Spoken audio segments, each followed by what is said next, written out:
Welcome to the Smart Business Revolution. Revolution. Revolution. Revolution. You want a revolution? You say you want a revolution? Revolution. The revolution. It's going on right now.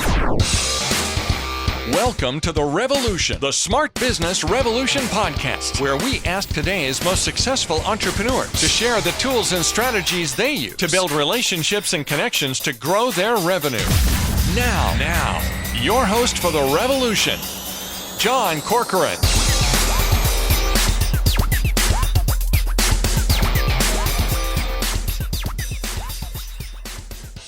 All right, welcome everyone. John Corcoran here, the host of the Smart Business Revolution podcast. And, each week I get to talk to really interesting CEOs, founders, investors, entrepreneurs of all kinds of companies, from organizations like YPO and EO to companies like Activation Blizzard, Lending Tree, OpenTable, Act Software, and many more. I'm also the co-founder of Rise 25, where we help to connect B2B business owners to their ideal prospects. And quick shout out before I get into today's guest. First of all, my business partner, Jeremy Weiss, who interviewed him for his podcast, Inspired Insider. So go check that out. And then also Sophia Moriarty of Smith Publicity, who first introduced us to Uri, who I'll introduce in a second. And also Kate Ledun of Ledun Brands, and Ed Robinson, a Vistage chair out of Maryland, who I just interviewed coincidentally yesterday and will be publishing that episode very soon. So thanks to all of them.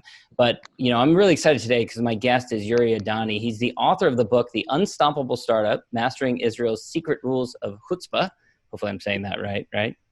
And he has over 20 years of experience in high tech and over 12 years of being a partner at Jerusalem Venture Partners Media Labs, which is one of Israel's leading venture capital firms with an impressive track record of IPOs on the NASDAQ, M&As to large leading multinationals as well. He's served on the board of several high-tech companies and early and late stage companies as well. He also, prior to that, was CEO of MSN Israel from Microsoft. And so we're going to be talking a lot about the post-COVID era. He just authored a book in an article in Harvard Business Review on that topic and how startups can get going in the post-COVID era. So first, before we get into that, this episode is brought to you by Rise 25 Media. And Rise 25 helps B2B businesses to get clients, referrals, and strategic partnerships with done-for-you podcasts and content marketing. So if you're listening to this podcast and you're curious about ever starting a podcast, I say yes. It's one of the best things I've done over the last 10 years. And we specialize in helping B2B businesses with a high client lifetime value to create profitable, sustainable podcasts. So to learn more, go to rise25media.com, or you can also email us at support@rise25media.com. All right, Uri, so I'm excited to have you here. Jeremy raved about his conversation with you and your background knowledge of the VC world and startups and that sort of thing. And first of all, you've been in VC for a long time and you decided to write a book. So what was the reason that you decided to pour your effort and love into putting a book together? And what was the message you're trying to get out from that book, The Unstoppable Startup? All right, thank you. Thanks for having me. It's a kind of a funny story. I was giving this talk in one international high-tech conference, and at the end of I was talking about Israel and the high-tech ecosystem of Israel, and giving all the kind of background stories, etc. And then somebody at the end, there was some Q&As, and somebody kind of raised their hand and said, how can I tweet it? And I said, what do you mean? And said, you were talking about Israel and, a small country made such a huge impact on technology, number 2 after Silicon Valley, etc. How can I tweet that in, 280 characters? And I kind of, it caught me a bit by surprise. And I was thinking about it. It was actually a good question. And told him, what, if I had to tweet something, I would say, it's all about chutzpah. It's about this audacity, this boldness kind of approach, which I think differentiates the Israeli entrepreneur and the Israeli ecosystem from other entrepreneurs. And I told them, that's probably what you should tweet. It's all about chutzpah. And then after the session, I actually thought about it more and thought, I want to look into that kind of deeper. And I started kind of talking to, entrepreneurs, friends of mine, people, some of the portfolio companies, and they all had, and I asked them, do you have how much chutzpah was part of your success or part of your initial current journey?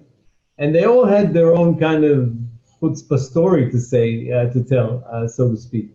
And so I've decided to put it into a book. The other thing that there was quite a lot of, now much less, but there's a lot of delegations coming to Israel trying to kind of understand the secret sauce, so to speak, of the Israel success. And also I had the chance, the opportunity to give talks to quite a lot of delegations. And I thought actually if I kind of come with such a book, it may be interesting for these delegations are coming or from people from outside Israel who are either building companies or investing in companies or building these ecosystems around the world. So that's kind of how it came about. And so you've got 6 rules for what comprises this chutzpah. But interestingly, the rules, at least on their face, don't really talk about kind of the history or the uniqueness of the country, at least at face value. They don't, get deeper. I'm sure that there's a deeper explanation for that. But, for example, you served, you did military service in the IDF. You were an officer, a commander of a combat unit. Israel is a relatively young country, surrounded by enemies on many sides. And so how much of the unique history of Israel contributes to that chutzpah or created it? I think it's even, first of all, in terms of the book itself, there is a great book called The Startup Nation, which gives kind of the whole kind of, I would say, the background and the history of Israel in terms of the tech ecosystem and how it became about. I've tried to write more of a hands-on guidebook for entrepreneurs that it's kind of a how-to book and less of a history kind of thing. But if you look at the history, I think actually chutzpah is much earlier than the state of Israel. You can go all the way to Moses, for that matter, when he argued with Pharaoh and say, he had a chutzpah to argue with the probably strongest person on the region at the time. So I think it's kind of, maybe it's in the Jewish culture. It's probably in the Jewish culture DNA. way. Yeah, kind of, I guess. Yeah. And it's, by the way, saying that chutzpah is not only a good thing. There's also negative sides to that.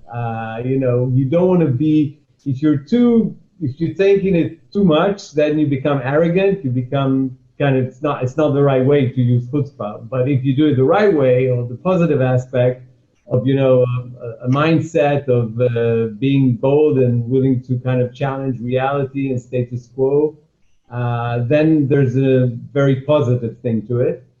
And in a way, when you come to think of it, Israel as a state is also, in a way, of an act of chutzpah, coming into this region full of enemies around us and, saying we're going to build a democracy in this area and defend ourselves as well against all these enemies. So in a way, I think it's a much deeper thing, obviously, than just tech. But when you take it to the tech, I think there's a real substance there to explain some of the success of the Israeli tech. And as far as the technology goes, I've heard it written and said that a lot of the reason why Israel is on such a leading edge when it comes to technology is because of military innovation. Is that why, or is it because of higher level of education, or what do you think the reason is that so many amazing technologies have come out of Israel? I think the military is one part of that, for sure. There's some very strong technological units like A200 and others that are, kind of producing talents that are coming out in the market and knows this technology. But I don't think it's just about technology. I think I would say foremost, it's entrepreneurial mindset. And this is, again, coming back to the chutzpah mindset, where you can say,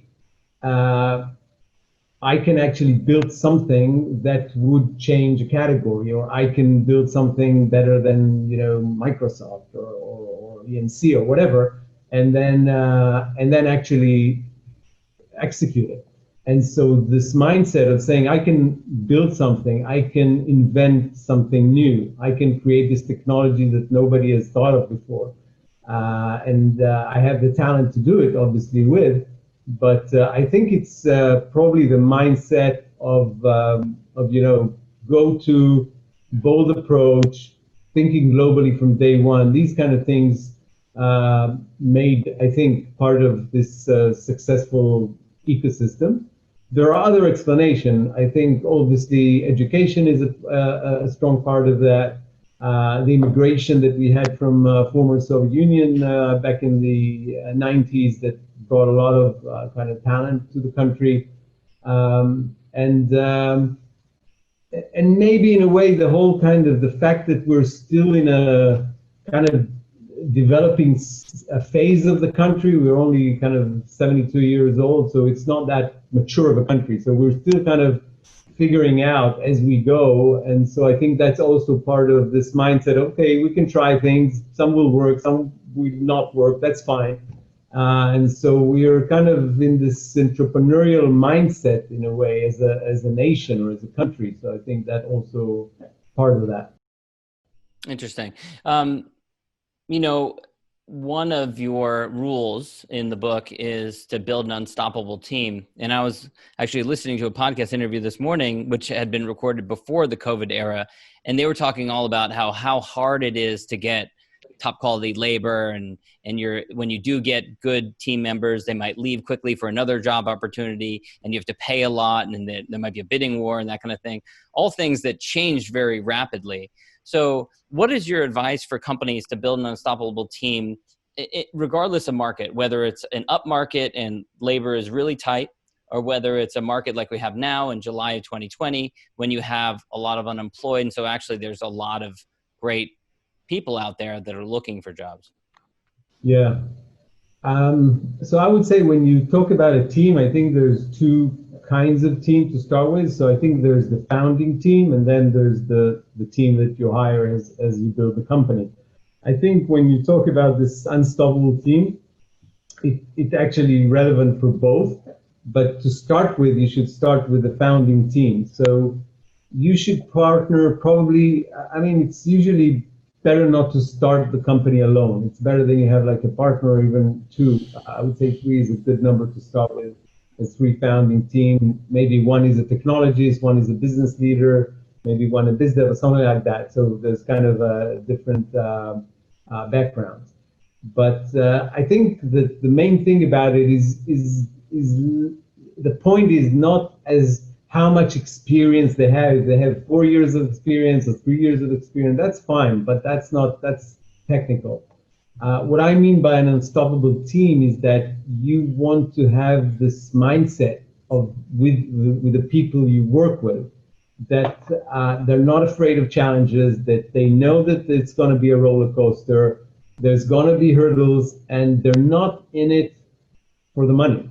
And it's an important point, because you don't want partners that just think about the exit and how they will, retire on a nice beach 5 years from now. That's not the right team. You want people that really want to change a market or change a category or build a new category or something that actually revolutionize the space that they're after.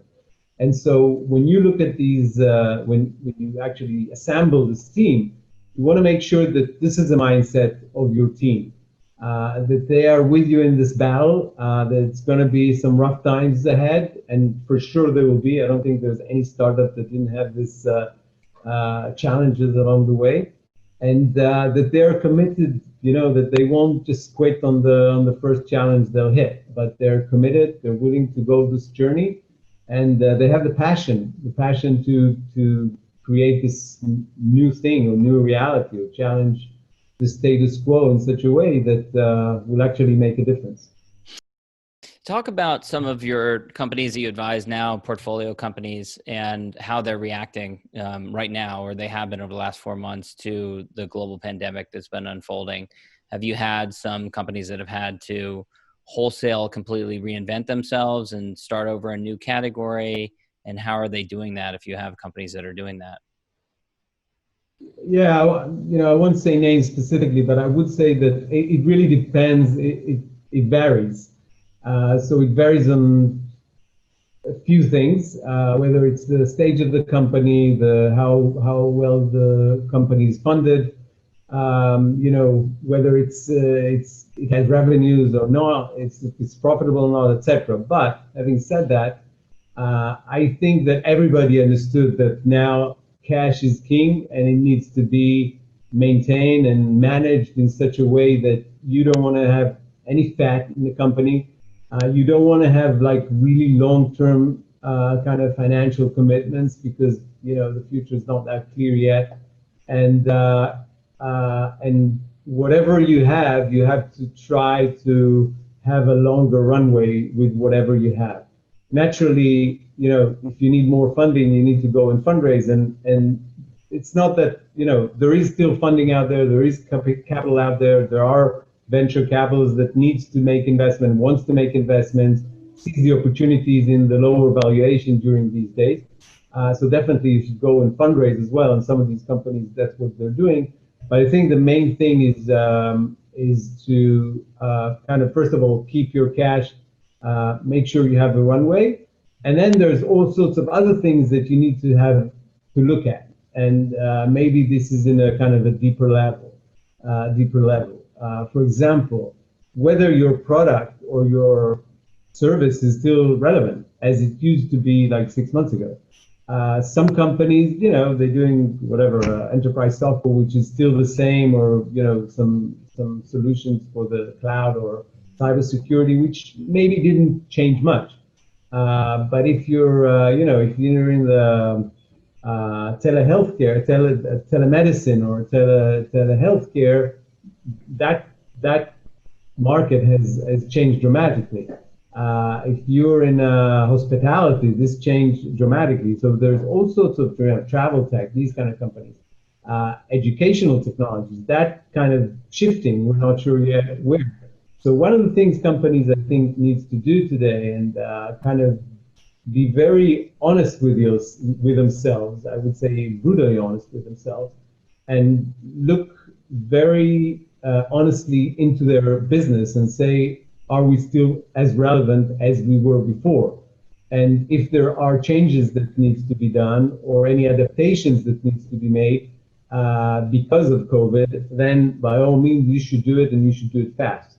Because you don't want to stick to an hypothesis that is not relevant anymore or less relevant, because there are new needs, consumers' behaviors and change, business customers have different priorities. So you need to make sure that you adjust to the market. This is always right, but in our case today, the market has shifted in such a dramatic manner. So you should really, really look deep into what is it that you're doing, what is the proposition, what is the technology, what is the product, distribution, pricing. All these things should be analyzed and kind of look whether they should be changed or tweaked or adjusted to the current market. That's a great segue to a article that you wrote recently. You published in Harvard Business Review, How to Launch a Startup in the Post-COVID Era. And the first point you made was to be brutally honest about what makes sense now. A couple of other points: understand the mindset of the investors you meet, and think like a camel, not like a unicorn. I love that. You want to share what you meant by that? Sure. I think that, in the last, decade or so, everybody was talking about unicorns and the mindset of obviously unicorn is a $1 billion valuation and above. And when you are thinking in a mindset of unicorn, you need to grow fast. You need to go after market share in a relatively rapid pace. You need to fundraise large rounds, etc. Which is fine when the market supports this kind of a mindset. But I think that today, maybe coming from the Middle East, camels is a different kind of animal. So it's an animal that is built for survival. It can live for a long time only on water, but still when it needs to run, it can run and fast. So in a way, I think the analogy of a camel is actually relevant to these days rather than a unicorn, and make sure that you survive, you have enough water to survive. If you run fast, if you need to run fast because you have an opportunity, or I don't know, some competition is moving faster, by all means you should run fast. But I think this kind of tactical way of thinking, alongside a strategic one. So don't neglect the long-term vision, but make sure that the short-term kind of operational plan is in place and you can actually meet it. And this is kind of more of a camel state of mind than a unicorn state of mind. That's a very practical perspective. What kind of feedback have you gotten from people when you've talked about that? On the one hand, people love to talk about unicorns. On the other hand, the reality is much of the world has been sheltering in place for a few months. The world has definitely changed. So what has the feedback been when you've used that metaphor or described it to people?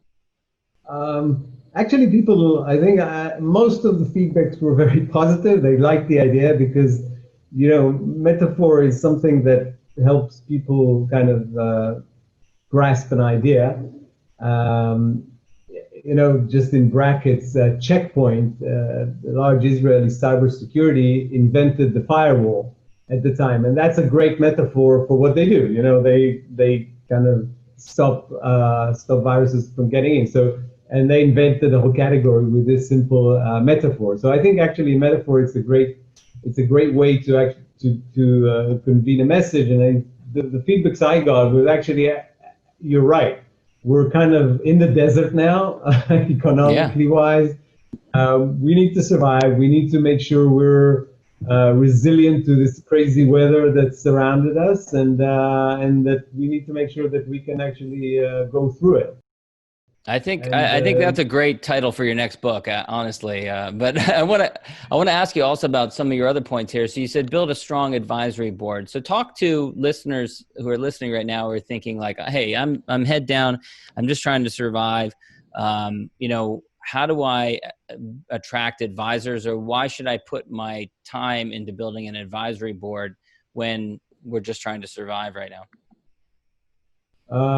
Right. So first of all, you cannot be in only a survival mode. You should act, obviously operationally in order to survive, but you cannot be in a survival mode 24/7. You still need to think ahead and what is the next move and what is the kind of what's the post-COVID play would be.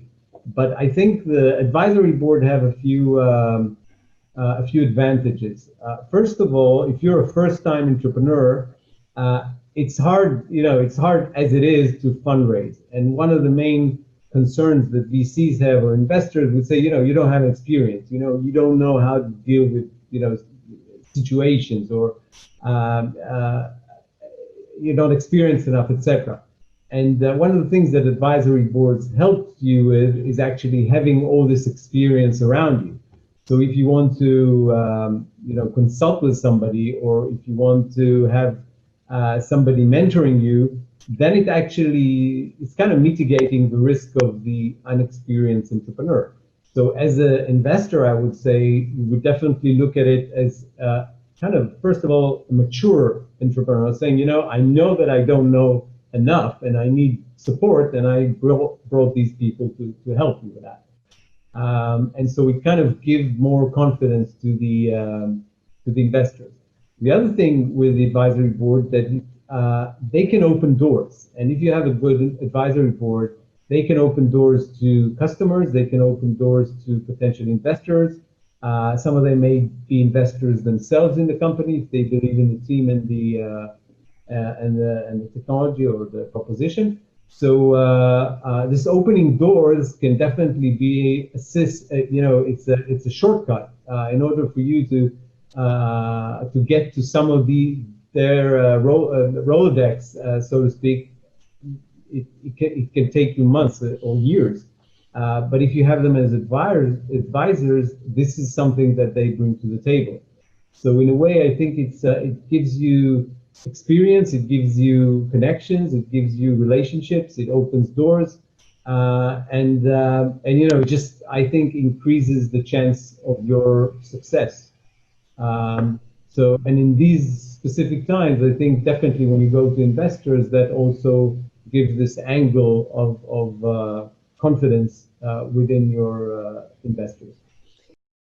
And the last point that you made in the Harvard Business Review article was to be ready for post-crisis growth. What are you seeing in terms of companies that are preparing themselves for that?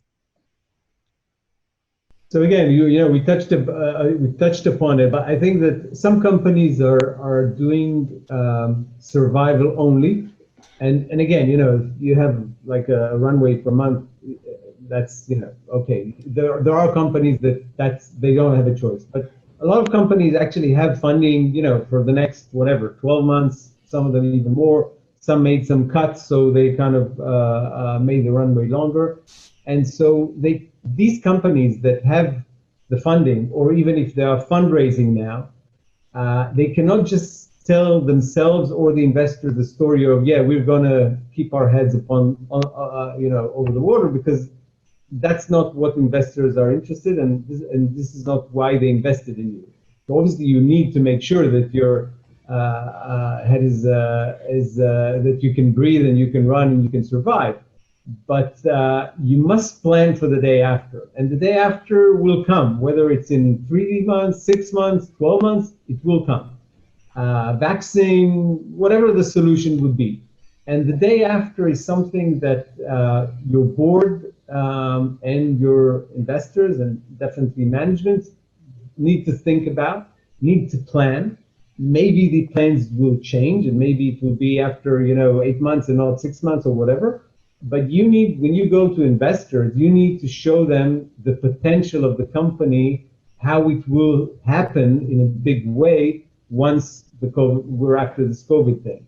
And so I think that the mindset of being only in a survival mode is not the right one. You should have this mindset, be very cash sensitive, be very aware that you don't have any fat, cut whatever fat you have, be as lean and mean as you can. But parallel to that, definitely if you're the CEO and definitely the board needs to think, you know, what is the thing that will happen after? And that can, these plans can, you know, it can be with the distribution system. It can be with different geographies that you want to take on. It can be with, as we talked earlier about the product or the proposition that you want to tweak and change and make sure you're ready for that, because it may take some time to develop technologically the next kind of, or this tweak you want to do in the product, or change, or even pivot in some cases. So I think that this kind of dual mindset today, very lean, think like a camel, and maybe still have this medium term. You must have this medium and even long term thinking, that you know what is it that you're going to do once it's over, and not just start thinking about it when it's over. So the plans has to be there, and once you're there, you're ready to go. This has been great. Uri, thanks so much for coming on here. I want to wrap things up with the question I always ask, which, let's pretend we're at an awards banquet, much like the Oscars or the Emmys. You've been awarded a Lifetime Achievement Award for everything you've done up until this point. And what we all want to know is, who do you thank? And of course, in addition to, you know, friends and family, that sort of thing, but who are the colleagues, who are the mentors, who are the peers, who are the business partners, who would you acknowledge in your remarks? So thanks for this opportunity. So actually, there's a lot of acknowledgements in the end of my book. So there's actually a long list. I can go through all of them. But I think definitely from my family, you know, my wife, kids, my mother, my late father, my sister. So the family has always been a great support. But from a business perspective, I would say Erel Margalit, who is the chairman and the founder of JVP of Jerusalem Venture Partners, who, you know, took me on board, and he's a great venture capitalist. I learned a lot of from him. So I think he's been a great mentor. To all my partners at Jerusalem Venture Partners at JVP, that has been, you know, a long journey, and I had a great time with them. There is there is a nice saying, if you're the smartest person in the room, you're probably in the wrong room. And I could say that probably throughout my years at JVP, I was never in the wrong room. There's so much smart people there. So it's been a great being there. Another guy I want to mention is Uri Adoni, who actually founded Microsoft in Israel, and I was part of his management team, and later on with Danny Amin, who took over Microsoft in Israel. That was great. And Eddie Holtzman, who's the chairman of MSN in Israel. And so I think, and again, I'm sure I cannot list everybody. I want to acknowledge 3 other people who is important to acknowledge. It's a fund that JVP has been a partner at, and I was fortunate enough to be on the board. It's called Takwin. It's an impact fund investing in Israeli Arab entrepreneurs. And we've done that together with Chemi Peres, who's actually the founder of Pitango Venture Capital, and Imad Telhami, who is an Israeli Arab entrepreneur, a great person, which I work with them, and Itzik Fried, who's running this VC, this impact fund. So they are also great partners. And again, there's a lot of people. I apologize if I forgot anybody on this, but on the acknowledgement of the book, there's a long list, and I actually took this opportunity to thank a lot of people. That's always a good one. When you're receiving an award, just say, hey, go check out my acknowledgement page in my book in case I forgot anyone. Well, hopefully I haven't forgotten anybody, yeah. The book is The Unstoppable Startup, Mastering Israel's Secret Rules of Chutzpah, and Jerusalem Venture Partners Media Labs, jvpvc.com is the website if you want to go learn more. And LinkedIn, I assume, as well? Are you active on LinkedIn? Yeah, and there's the unstoppablestartup.com. Excellent. All right, great. Thanks so much, Uri. All right, thank you. It was a pleasure. Cheers. Thank you for listening to the Smart Business Revolution podcast with John Corcoran. Find out more at smartbusinessrevolution.com. And while you're there, sign up for our email list and join the revolution. Revolution. And be listening for the next episode of the Smart Business Revolution podcast.